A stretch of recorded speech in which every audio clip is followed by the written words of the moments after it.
Well, hey, good afternoon, Kent City Baptist. Pastor Jared here for your Monday devotional. I hope your day is going well. I wanted to reflect a little more on the Beatitude from Sunday that Pastor Chris shared with us. Blessed are those who hunger and thirst for righteousness, for they shall be satisfied. Now, I thought about talking about how God satisfies us, but then I decided to go a different route, so here goes. Pastor Chris told us yesterday that what it looks like for us to be filled with the righteousness of God. And he talked about the theological idea of imputed righteousness, or a righteousness that is alien. It comes from the outside and it comes into us. You know, the poor in spirit, those who mourn over the sin, we're a people who don't really have much to offer to God, right? Except really our own sin. And so we come to him and he fills us up. He fills us with his righteousness, which is an unbelievable truth. You probably know the verse, but I'm going to read it for you anyway. Ephesians 2, verses 8 and 9, it says, "For by grace," so God's kindness, "by grace you have been saved through faith, through belief, through trust." And it tells us very flat out, this is not your own doing. It is the gift of God. It's not a result of works, so that no one may boast. And I read those verses, and I just want to sit back and rest for a moment in that truth, right? I'm saved. Life is good. Sit back on the couch. Soak that in. Because honestly, we could spend all eternity soaking that in. And I want to. And I'm tempted to stop right there at verse 9. But the paragraph's not over. Check this out. Verse 10 comes to us and doesn't let us rest on the couch. Verse 10 says, "For we are his workmanship," God's workmanship. We are created in Christ Jesus for good works, which God prepared beforehand that we should walk in them. That's an amazing verse. It's as amazing as verses 8 and 9. Read one more, 8, 9, and 10, and it's amazing. It shows us that we're not saved because of anything in us, but now that we are saved, we're a people who naturally produce good works. We naturally produce righteous works. Righteousness, in other words, comes out from us. Now that's pretty incredible, isn't it?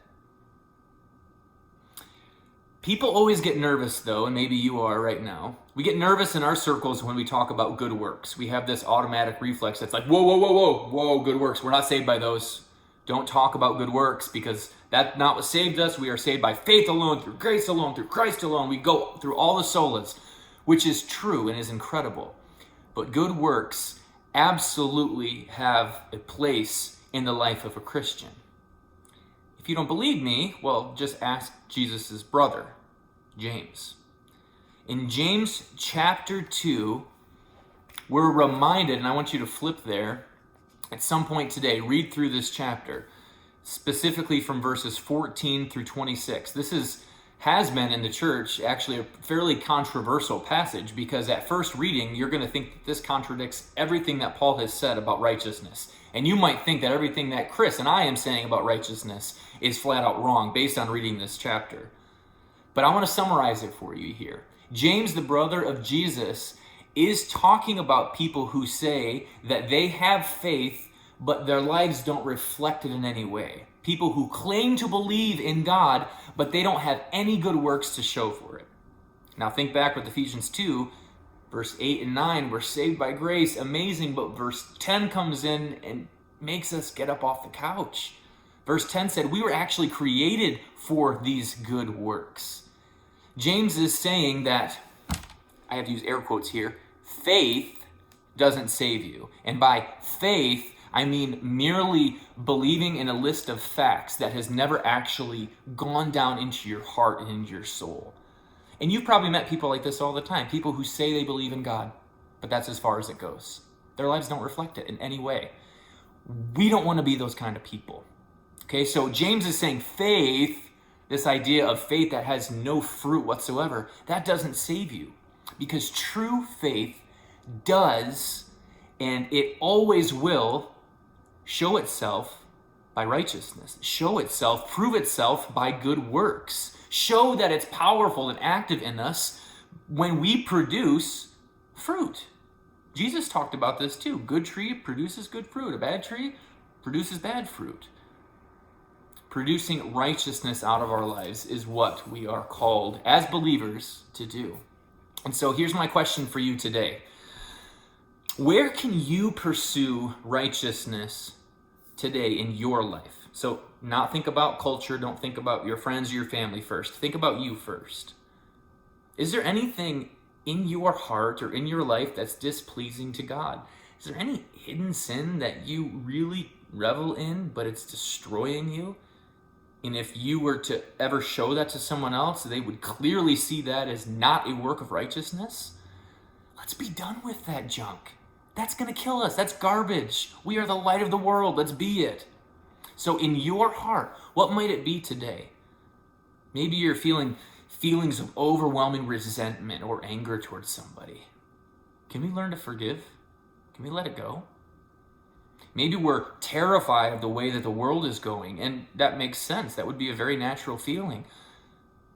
But greater is He who is in us than he who is in the world. So what is it in your heart? Where can you pursue righteousness in your life today? That's the first question. The second question spreads out a little bit. Where can you pursue righteousness today in your sphere of influence in the world? Take a look around you. Take a look at your family, your friends, people you know and love and actually rub shoulders with.